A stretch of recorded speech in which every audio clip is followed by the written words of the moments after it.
नमस्कार, आर्यवत टाइम्स में आपका स्वागत है। पटना की बांकीपुर विधानसभा सीट से नवनिर्वाचित विधायक प्रशांत किशोर ने शपथ लेने के बाद अपने क्षेत्र का पहला मुद्दा पकड़ लिया। इस संबंध में उन्होंने बुधवार को बिहार के डीजीपी विनय कुमार से मुलाकात की। पीके ने डीजीपी से मिलकर बांकीपुर को ट्रैफिक की समस्याओं से निजात दिलाने की मांग उठाई है। उन्होंने ये भी कहा कि वो सरकार से मिलकर एक बहु विभागीय बैठक और वर्कशॉप करेंगे। अगले 2-3 सालों में पूरे पटना शहर में ट्रैफिक की व्यवस्था बेहतर की जाएगी। प्रशांत किशोर ने सोमवार को विधायक पद की शपथ ली थी। अब इसके चलते जनसुराज के सूत्रधार प्रशांत किशोर मंगलवार को डीजीपी विनय कुमार से मुलाकात करने उनके कार्यालय पहुंचे। उन्होंने डीजीपी के सामने अपने विधानसभा क्षेत्र की बांकीपुर से जुड़े मुद्दे उठाए। डीजीपी से मुलाकात के बाद मीडिया से बातचीत में पीके ने कहा है कि बांकीपुर में अनरेगुलेटेड वेंडिंग सेंटर बने हुए हैं। उनमें दुकानदारों से पुलिसकर्मियों द्वारा पैसे लेने की शिकायतें मिल रही है। इस मुद्दे पर भी डीजीपी से बात हुई। इसके अलावा उन्होंने डीजीपी से सूखे नशे पर नियंत्रण लाने के लिए भी उचित कदम उठाने को कहा है। पीके ने कहा कि पटना में ट्रैफिक व्यवस्था में सुधार लाने के लिए एक मजबूत प्लान बनाना होगा।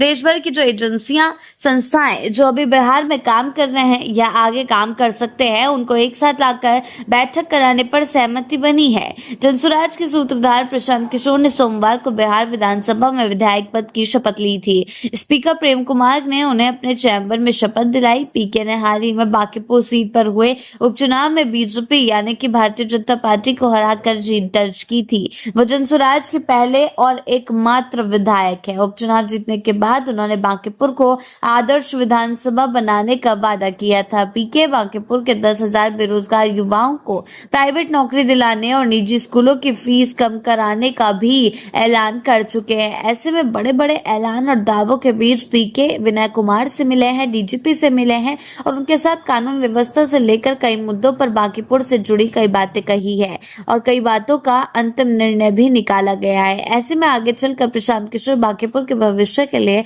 कितने ज्यादा दमदार साबित होते हैं, ये देखना तो काफी दिलचस्प रहेगा, क्योंकि पटना की बांकीपुर सीट को बीते 3 दशकों तक भाजपा का गढ़ माना जाता था।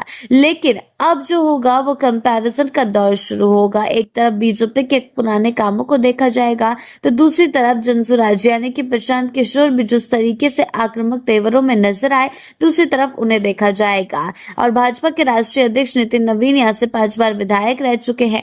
ये सीट पहले बीजेपी के हाथों में थी, लेकिन इस सीट पर पीके ने जिस तरह से बाजी मारी है, इसलिए ये सीट अब बहुत ज्यादा दिलचस्प और खुद प्रशांत किशोर के लिए ये सीट उनके अस्तित्व की लड़ाई है। इस पर हाल ही में जाने के बाद, नितिन नवीन के राज्यसभा जाने के बाद ये सीट खाली हुई थी। 3 अगस्त को जारी नतीजों में पीके ने भाजपा कैंडिडेट को हराया था 19,000 से ज्यादा वोटों से, जिसके बाद अब वो अपने निर्वाचन क्षेत्र की, अपने क्षेत्र की सारी गुणवत्ताओं पर ध्यान दे रहे हैं और सारी की सारी जो सुविधाएं हैं उन पर ध्यान दे रहे हैं, जिसके चलते आगे के कामों के लिए वो आश्वासन ले रहे हैं।